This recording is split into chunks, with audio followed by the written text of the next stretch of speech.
proceso de transcripción en el que se sintetiza RNA mensajero, el cual posteriormente puede ser leído por los ribosomas para sintetizar polipéptidos en un proceso que se conoce como traducción. Entonces, de esta manera, los productos finales del genoma son las proteínas. La parte final de este proceso es la síntesis de proteínas. Entonces, las proteínas son estos productos del genoma que vamos a estudiar. Y ahora, la siguiente parte de la definición es la perspectiva química. Pues, ¿cómo pensamos los químicos? Usualmente en términos de reacciones. Entonces, queremos plantear cualquier proceso con una ecuación química donde tengo del lado izquierdo reactivos que se transforman en productos. Y estudiamos estos procesos de muchas formas distintas. Entonces, una forma de hacer una analogía de esta forma de pensamiento en el área es que aquí nos interesa cómo interactúan o cómo interaccionan las proteínas con las moléculas pequeñas. Aunque esto no es propiamente una reacción química, sí podemos hacer la analogía con una reacción, porque típicamente de esta interacción entre proteínas y ligandos se forma un complejo y la formación de estos complejos es importante porque a menudo está asociada con un efecto biológico. Entonces, a resumidas cuentas, lo que busca la quimiogenómica es la identificación de todas las posibles interacciones entre proteínas y ligandos. O sea, esencialmente contestar dos preguntas. La primera es qué proteínas o ligandos puedo poner de este lado de la ecuación, es decir, cuáles van a tener una interacción para llegar a formar el complejo. Y la segunda es qué tan fuerte va a ser esta interacción, porque sabiendo eso, sé también qué tan grande va a ser el efecto biológico que tenga. Y esta información resulta particularmente útil para el descubrimiento y diseño de nuevas moléculas bioactivas, es decir, moléculas con potencial de llegar a ser fármacos, porque esto nos permite elucidar el mecanismo de acción, es decir, a través de la modulación de qué dianas biológicas va a actuar, e incluso por esa misma razón poder anticipar algunos de sus efectos adversos. La quimiogenómica es un área muy grande, es una disciplina muy grande que utiliza herramientas de muchas otras disciplinas, tanto experimentales como el cribado de alto rendimiento o la química combinatoria, como computacionales, como la quimioinformática, la bioinformática y el modelado molecular. Entonces, podríamos pensar que el problema de la quimiogenómica computacional es llenar una matriz cuadrada, en donde, por un lado, tengo a todos los ligandos, es decir, todas las posibles moléculas pequeñas que puedan existir, y por el otro, tengo a todas las posibles proteínas que pueden existir. Entonces la tarea es bastante simple, ¿no? Hago suficientes experimentos para identificar qué ligando interacciona o tiene interacción con qué proteína, y voy haciendo eso para muchos ligandos y para muchas proteínas y voy llenando esta matriz. Entonces esta matriz, así como la represento aquí, es lo que se conoce como el espacio quimiogenómico. El problema viene en que las estimaciones sugieren que pueden existir alrededor de 10 a las 60 posibles moléculas pequeñas diferentes o posibles ligandos. Y que si hablamos de las proteínas que existen en el humano, estas son al menos 2 a la 5. Entonces, el hacer esto experimentalmente definitivamente es imposible. No hay capacidad humana que nos permita poder hacer todos estos experimentos e identificar qué ligando va a interactuar con qué proteína. Entonces, lo que sí podemos hacer es tomar los experimentos conocidos, los experimentos que se han hecho, y analizar esa información para hacer predicciones de nuevos datos y generar hipótesis. Y esto lo podemos hacer utilizando herramientas computacionales que no nos permiten tampoco manejar esta gran cantidad de datos, pero nos permiten acercarnos mucho más. Entonces, los métodos computacionales que se utilizan en quimiogenómica se pueden dividir a grosso modo en dos. Los que están basados en ligando, que no son computacionalmente muy demandantes, pero requieren una buena cantidad de datos conocidos. Y ejemplos de estos son la similitud molecular o los estudios de relaciones cuantitativas de estructura-actividad, o QSAR. Y por el otro lado tenemos los que están basados en la estructura de la proteína, donde en este caso necesitamos forzosamente conocer la estructura tridimensional de la proteína que nos interesa, y estos métodos regularmente son más demandantes computacionalmente. Ejemplos son el acoplamiento molecular y la dinámica molecular. Y como ya mencionaba, pues a medida que nos movemos hacia abajo en esta diapositiva, pues el costo computacional de los métodos va incrementando y su escalabilidad va disminuyendo. Es decir, estas técnicas las puedo ocupar en menos compuestos, las técnicas que son más costosas. Y bueno, ahora, este proceso es un proceso iterativo que requiere tanto de la parte computacional como de la parte experimental. Es decir, los experimentos nos dan información de relaciones estructura-actividad entre compuestos y proteínas. Estas relaciones estructura-actividad las podemos nosotros analizar utilizando métodos computacionales para sugerir hipótesis que se llevan a validación experimental. Entonces, si el experimento sale bien o no, no importa, porque, bueno, sí importa, porque siempre buscamos que salga bien, pero en cualquier caso nos está aportando nueva información de relaciones de estructura-actividad entre nuevos compuestos con proteínas. Y entonces esto es un ciclo iterativo porque ahora esas nuevas relaciones las podemos analizar, generar nuevas hipótesis y así iterativamente. Particularmente el día de hoy, el tipo de análisis computacionales de los que vamos a estar hablando, pues es la construcción de modelos de aprendizaje automático. Entonces, para definir el aprendizaje automático de forma muy simple, lo podemos ver así. Es un campo de la inteligencia artificial, que está muy de moda últimamente escuchar que todo es inteligencia artificial, cuyo objetivo es que las computadoras aprendan de datos conocidos para resolver problemas específicos.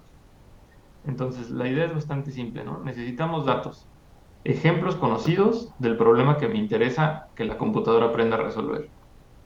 Entonces, cuando tengo ejemplos, esos ejemplos se los doy a algún algoritmo de aprendizaje automático basado en lo que gusten, vecinos cercanos, árboles de decisión, random forest, redes neuronales tan complejas como quieran. Y con esto se va a generar un modelo. Este modelo entrará nuevos datos y obtenga una respuesta basada en el modelo que aprendió. Entonces, hay que recordar que estos modelos son muy específicos, ¿no? Son muy específicos de un problema, que es el problema para el cual yo tengo suficientes ejemplos. Entonces, ahora, moviéndonos a la segunda parte, que es cómo incide esta herramienta en el descubrimiento de fármacos, pues nos quedamos con esta idea, ¿no? Tenemos datos, un algoritmo, que este problema específico, pues podría ser predecir la estructura de proteínas, como seguramente ya han escuchado, ¿no? AlphaFold. Entonces, ¿qué información necesito para poder predecir la estructura de proteínas? Pues estructuras de proteínas. Entonces, este tipo de modelos los entreno en estructuras de proteínas como las que están en el Protein Data Bank. ¿Qué más podría hacer? Ah, pues predecir sitios de unión en proteínas. Entonces, ¿qué información necesito? Pues información de sitios de unión, como la información contenida en la base de datos SCPDB.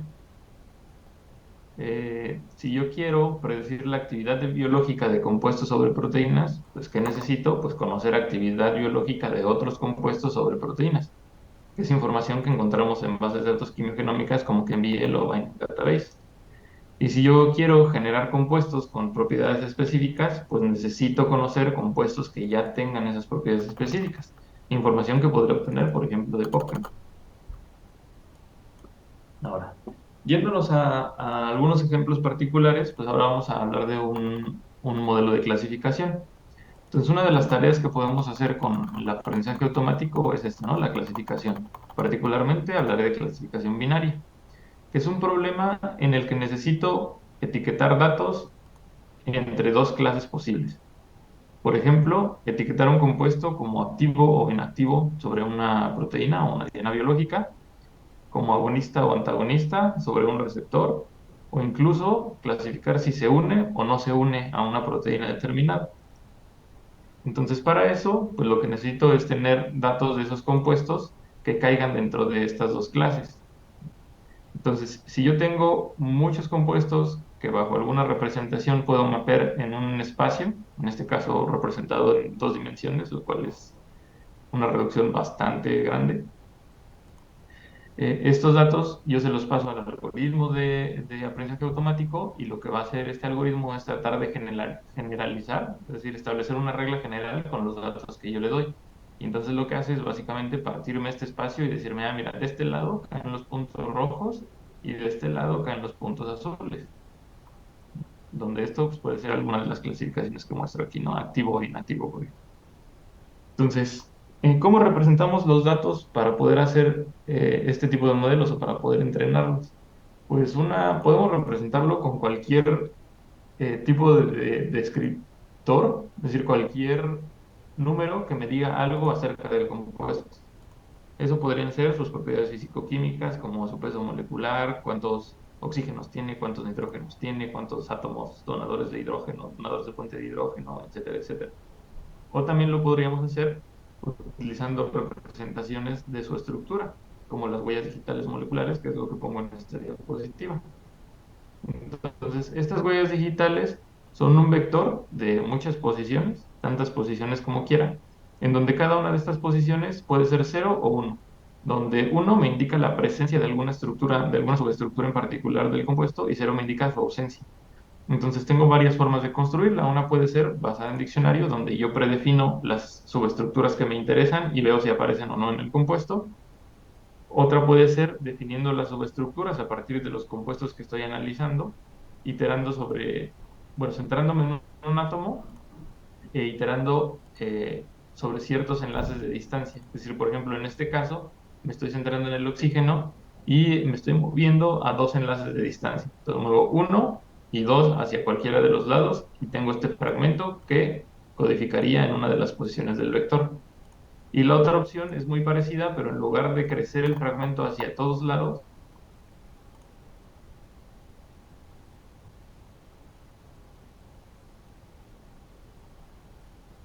en una sola dirección. 1, 2, 3, 4, y esto estaría codificado en mi vector. A final de cuentas, tendría todas las subestructuras posibles de la molécula representadas en una posición diferente de estos vectores.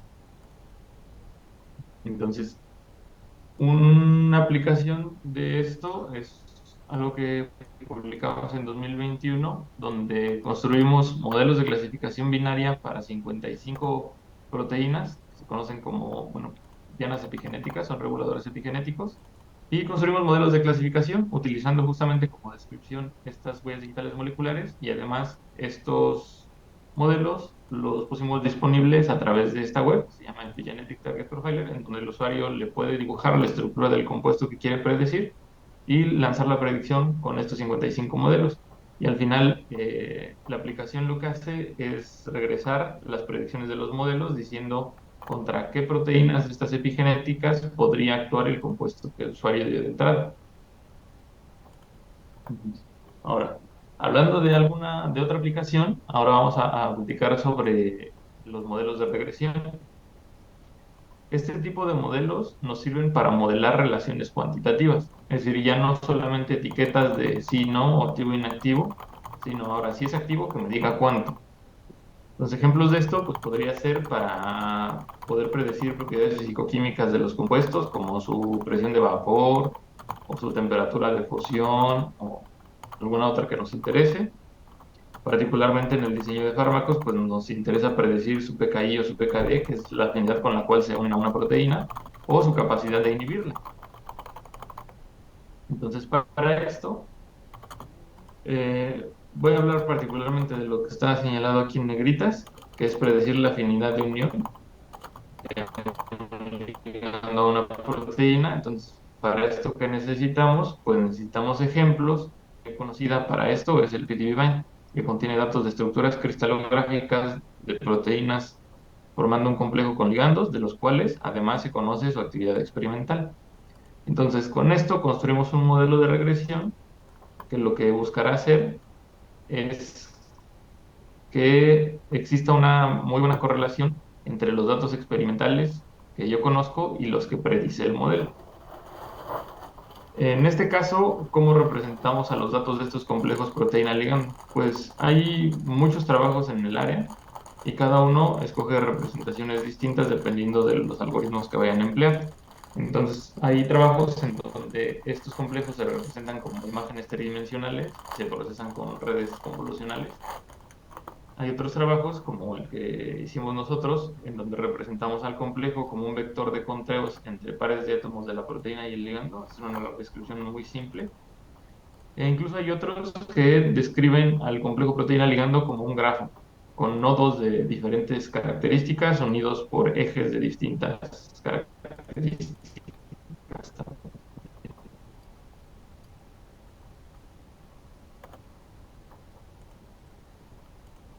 Entonces, cuando trabajo, por ahí de 2020, tenía la mejor correlación reportada hasta ese momento para la predicción de la afinidad entre proteínas y ligandos, comparado incluso con modelos aún más complejos, ¿no? De aprendizaje automático. Un ejemplo más del uso de modelos de aprendizaje automático en el descubrimiento de fármacos son los modelos generativos. Entonces, este era el esquema que teníamos de modelos de aprendizaje automático. En el caso de los modelos generativos, este esquema se modifica un poquito porque cambia la forma de verlo. Es decir, antes quería construir un modelo al cual yo le pudiera dar datos de entrada, es decir, un nuevo compuesto y me diera una respuesta, ¿no? Su actividad contra una proteína, por ejemplo. En este caso, los modelos generativos cambian ese paradigma y dicen, no, dice, vamos a voltear esto. En lugar de darle datos de entrada al modelo y esperar una predicción, lo que le voy a decir es cuál es la respuesta que quiero que me dé y que me proponga soluciones que me van a dar esa respuesta. ¿No? Por ejemplo, o sea, yo entreno un modelo con fotos de personas.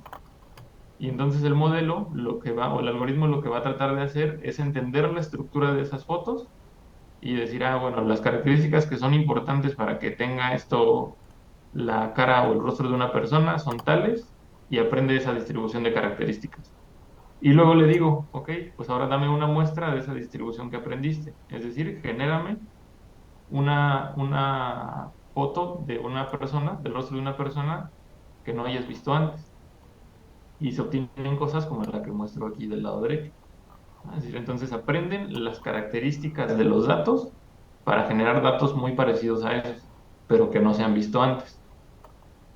Entonces, esto se puede aplicar en el descubrimiento de fármacos, porque como ya mencionaba, ¿no? Lo que buscan hacer los modelos generativos es aprender la distribución de datos.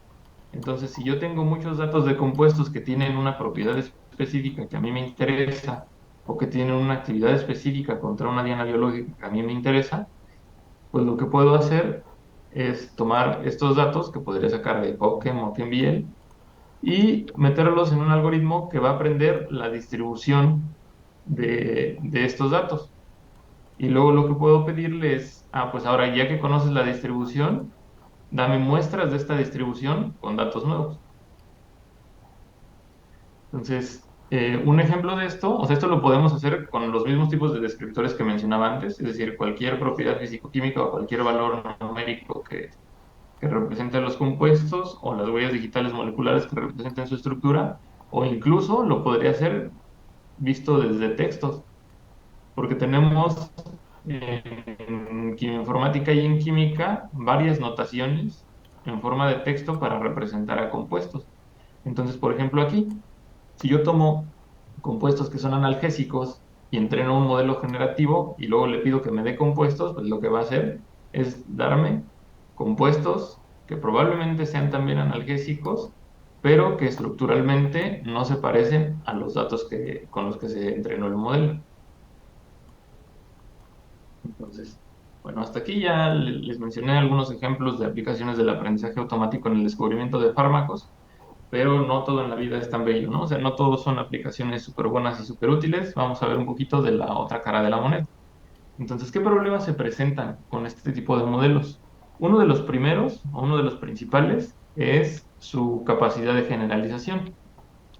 Siempre esto está relacionado directamente con la cantidad de datos que tengo. Porque siempre una pregunta que debería de hacerme antes de construir un modelo de este tipo es si los datos de entrenamiento realmente reflejan el comportamiento que queremos modelar. Entonces, para eso me regreso un poquito a los ejemplos que habíamos visto, ¿no? Por ejemplo, en este caso, o sea, tengo ejemplos de puntos rojos, tengo ejemplos de puntos azules y el modelo me generaliza de esta manera, ¿no? Dividiéndome el espacio en dos zonas.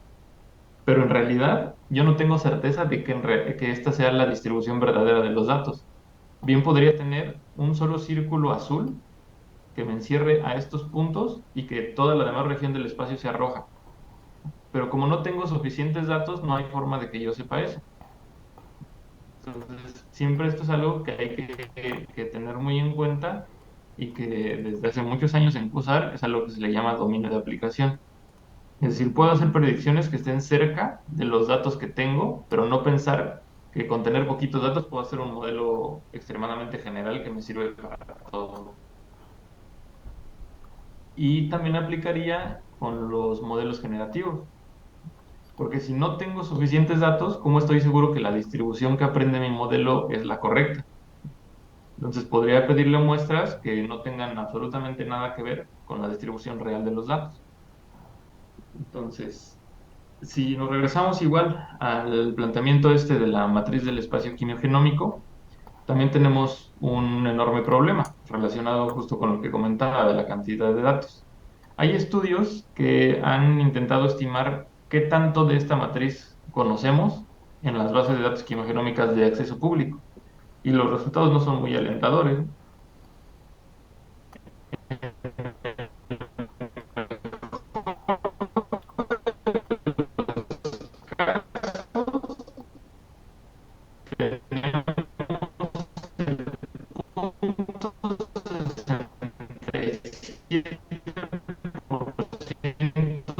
De esta matriz disponible.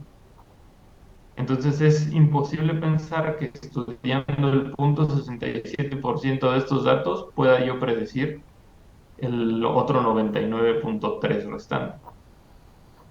Los problemas o de las cosas que hay que cuestionar en este tipo de modelos de datos. Entonces la pregunta que tenemos que plantearnos en esta situación es qué tan confiables o qué tan precisos son los datos que estoy usando para entrenar el modelo, ¿no? Porque muchos de los modelos presentes se entrenan a partir de datos experimentales y todos los experimentos tienen un error innato. Entonces, no puedo esperar que mis modelos tengan un error menor al que tienen los experimentos. Y esto está muy de la mano con un principio muy simple, conocido en el área del consejo automático, que dice que básicamente yo tengo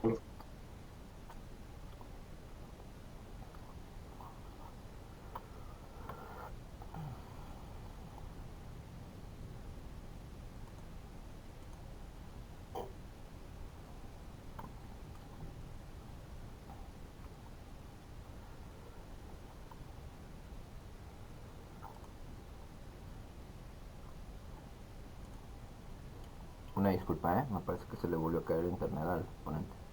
Un momentito.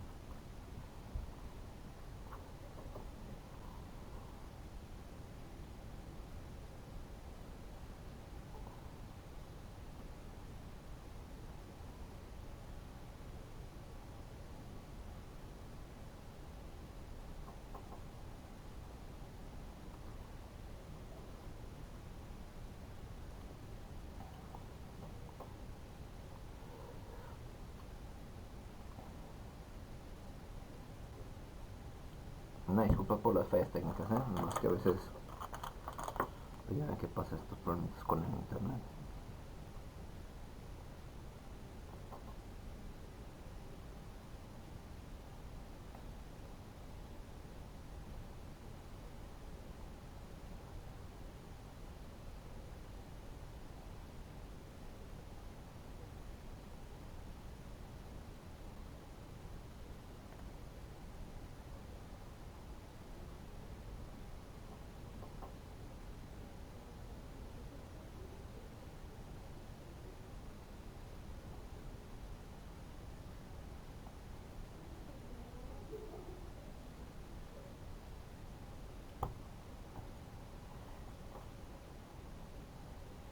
Estás muteado ahorita, Norberto. disculpe, No pasa nada, no pasa nada. Te quedaste justo en... Ajá. ¿no? Todavía no decías lo de garbage in, garbage out. Apenas estabas diciendo qué tan confiables eran. Ok, bueno, pues esto. Entonces, lo que nos dice este principio de garbage in, garbage out es esto, que no importa si yo tengo basura de datos, es decir, información basura, No importa y si se la paso a un modelo, no importa qué tan bueno sea el modelo o qué tan sofisticado sea, lo que voy a obtener de salida es basura, ¿no? O sea, tal vez de otro color, tal vez ordenada, tal vez con alguna transformación extraña, pero no deja de ser basura que no me va a servir para las predicciones que a mí me interesa hacer. Entonces es por esto que también se cumple bastante bien en esta área la regla 80-20, ¿no? Conocida en el aprendizaje automático, que esencialmente nos dice que para generar modelos de aprendizaje automático, el 80% del tiempo se invierte en la limpieza o curado de los datos de entrada, ¿no? Entonces, la parte más importante para el desarrollo de modelos no es tanto los algoritmos, o sea, sí lo son, pero son tan importantes como la limpieza y curado de los datos, es decir, asegurarme que los datos que tengo son de buena calidad. Luego, otro de los puntos que me parece importante tocar es lo que muestro aquí, ¿no?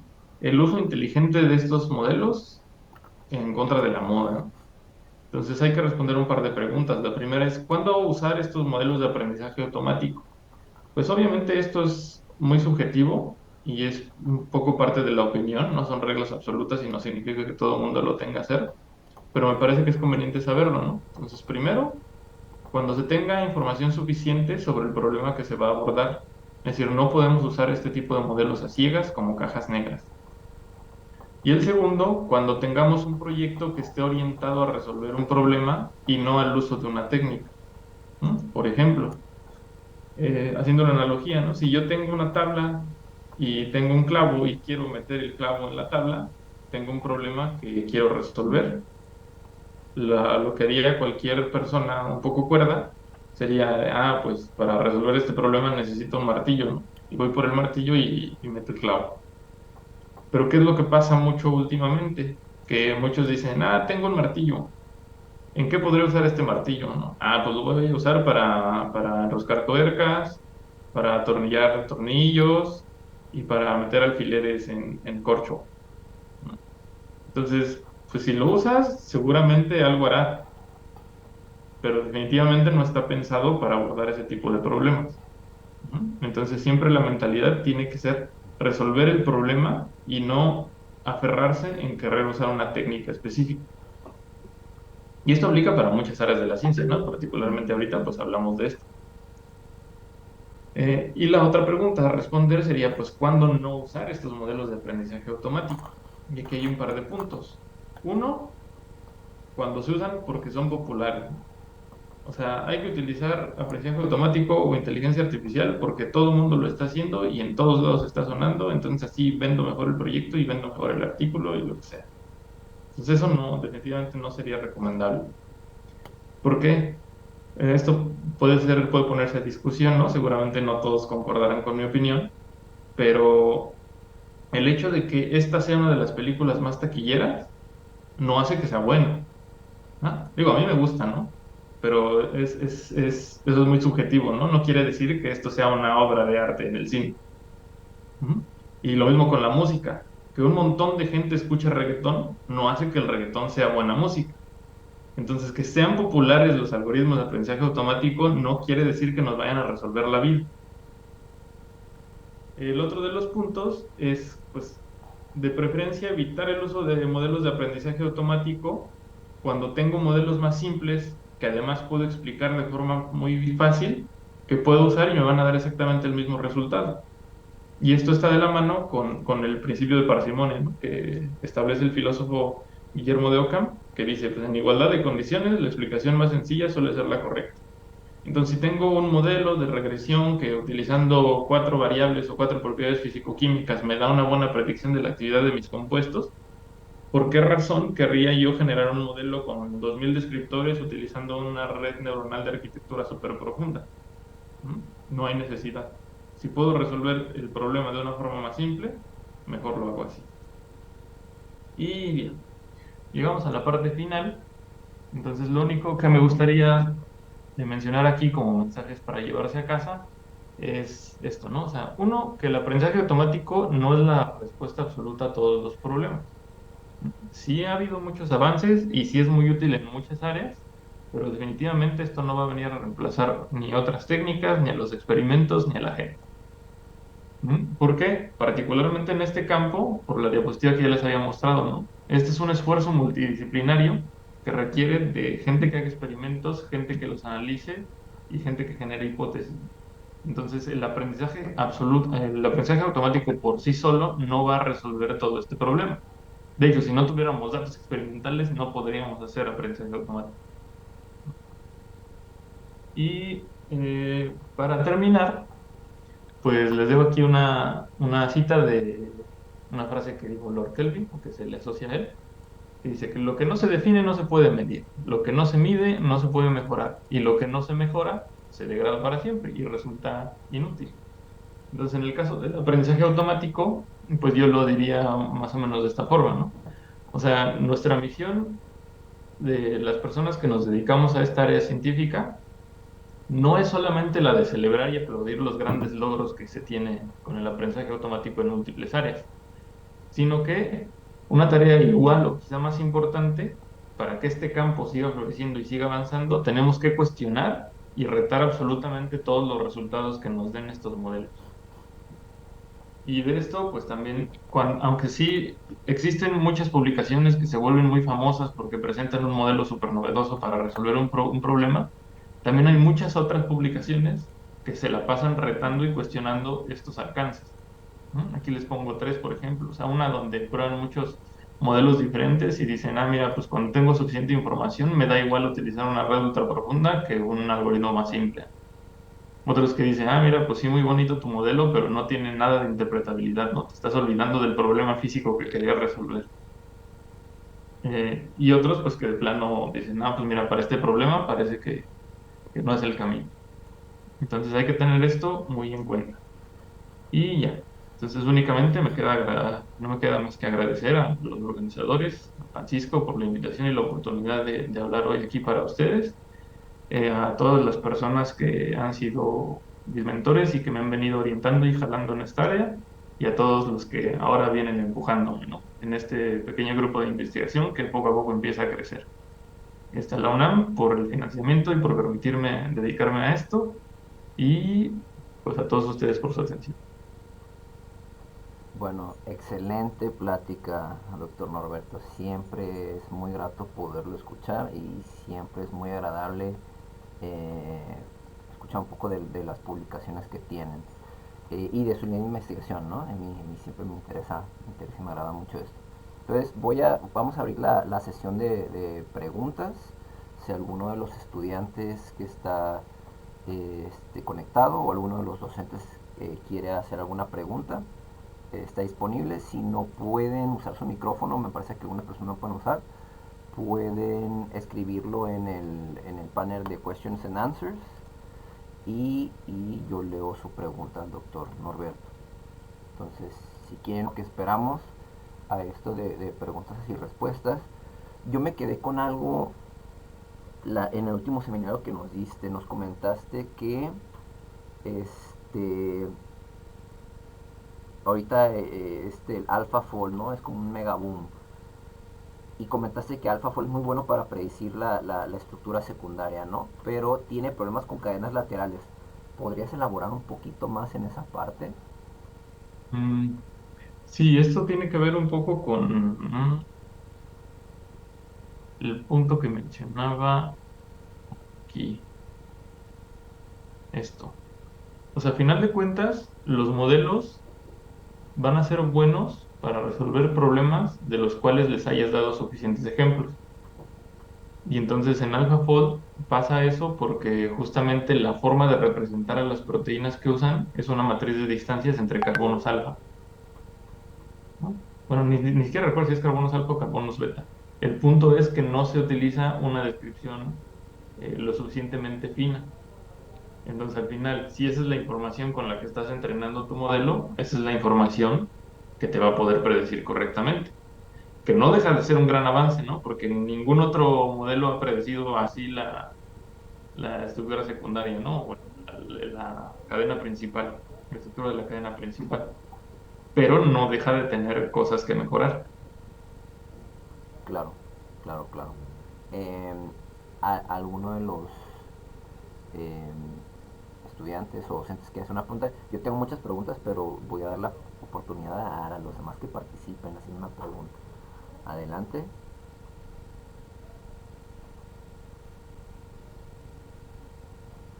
Bueno, entonces en lo que a alguien se le ocurre una pregunta. Este, fíjate, yo tengo varios compañeros que se dedican al área computacional de proteínas y están muy contentos cuando fue lo de AlphaFold y están diciendo que ya no íbamos a necesitar estructurólogos. Y eso a mí me perjudicaba mucho porque yo me dedico a hacer estructura de proteínas. Y recientemente nosotros estamos haciendo una estructura y ya determinamos la estructura y luego revisamos cómo AlphaFold la predecía y resulta que una parte de la estructura secundaria, que es el carboxilo terminal, quedó en una posición completamente distinta con AlphaFold. Pero AlphaFold decía, dependiendo de la misma bacteria, hay 4 genes que cambian en como 4 o 5 aminoácidos y predice 4 estructuras distintas. Y solo esas 4, una se parecía poquito más a la de nosotros. Ujú. El 80% de la proteína se parece muchísimo, solo la posición del amino terminal queda en lugares distintos. Y solo una de las 4 predicciones se acercaba un poco al de nosotros. Nosotros, en cuestiones experimentales, ya sabíamos un poco de cómo debía estar el carboxilo para que funcionara, porque es súper, perdón, el amino terminal, es súper fundamental su posición para que pueda tener su función. Entonces, justo nuestro modelo o nuestra estructura que determinamos por resonancia magnética nuclear no la pudimos refinar mucho por los datos bioquímicos que teníamos. Entonces, justo como mencionas, los programas son muy buenos, la inteligencia artificial es muy buena, pero si se le complementa se puede mejorar muchísimo más la información, ¿no? Sí, totalmente. Sí, en ese caso, de hecho, hay un par de cosas ahí, ¿no? O sea, una es que secciones de estructura que no tengan secuencias parecidas a la base de datos que tiene AlphaFold, no las va a poder predecir bien. Y la otra es que incluso ellos se lavan un poco las manos, porque además de cada conformación de residuo, te dan un score de confianza. Y dicen, en esto estoy casi seguro que va así, en esto ni idea, ¿no? O sea, ahí está el modelo, pero en esto no me creas. Claro, claro. Y pues bueno, otra de las preguntas que te quería hacer es, mencionaste ahí, ¿no? Una tabla que tiene 10 por 10 elevado a la 60 de ligandos para cada proteína y 2 elevado a la 5 de proteínas. Y tú dijiste, es imposible hacer los experimentos. Yo como bioquímico experimental me sentí retado, ¿ok? Entonces, ahorita me voy al laboratorio y voy a empezar a hacer los experimentos. A ver cuándo acabo. Sí, exacto, no, o sea, si haces las cuentas, estos son más que las estrellas en el universo observable y más que los granos de arena en las playas de la Tierra. Claro. Ok. Este, ¿alguien más que guste participar con alguna pregunta? Estamos todavía en tiempo. También para comentarles, la sesión se grabó. La organizadora luego nos pasa el link para que lo podamos ver si queremos volver a ver el seminario. Este, ok. A ver. Pues bueno, si no tenemos preguntas, yo creo que podemos eh, terminar el seminario. Y pues nuevamente, doctor Norberto, la verdad, muchísimas gracias por tomarse un poco de su tiempo, de su agenda que siempre está muy ocupada, para poder platicarnos un poco de su trabajo. La realidad es que aquí nosotros en la Universidad Autónoma de Baja California apreciamos mucho su apoyo porque esto le brinda un panorama adicional a los estudiantes de nuestra facultad, sobre todo los QFBs que están tratando aprender un poquito, ¿no? Sobre de todas las áreas en las que pueden aplicar, ¿no? Y que no se queden con la idea de que solo todo tiene que ser computacional, ¿no? Eh, la parte química es muy, muy importante en el desarrollo de fármacos y como la parte computacional de química, la quimioinformática, puede explotarse de una manera muy interesante y les abre muchas puertas, ¿no? Además de que profesionalmente hablando, a lo mejor ellos no están conscientes ahorita, pero pues usted trabaja en una farmacéutica eh, este, del extranjero, entonces es una buena noción para ellos, ¿no? O sea, que sepan que pueden, o sea, la relevancia de hacer esto sale del contexto solo nacional, o sea, es algo que se hace en todas partes del mundo y un estudiante que aprenda a hacer utilizar esta herramienta se podrá posicionar muy bien en el campo profesional en una empresa muy grande y internacional, ¿no?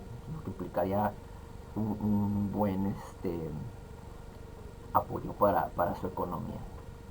Y bien, entonces, a través de la Facultad de Ciencias Químicas e Ingeniería de la UABC y de los organizadores del CEI2TES, le estaremos entregando una constancia en los próximos días y le agradecemos, doctor Norberto, a usted y además a todos los estudiantes y docentes que estuvieron asistiendo al seminario. Nuevamente muchísimas gracias a todos y excelente seminario. Que todos tengan una excelente tarde, día y tarde. ¿Vale? Muchas gracias a ustedes por la invitación y la oportunidad. Por mí encantado de estar acá. Perfecto, lo estaremos invitando próximamente. Otra vez. Perfecto. Sale. Gracias. Cuídense mucho. Nos vemos.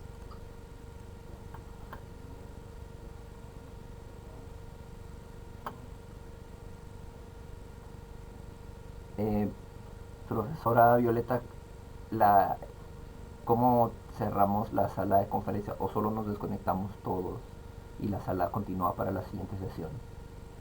Es, efectivamente, simplemente las personas que deseen retirarse se pueden retirar.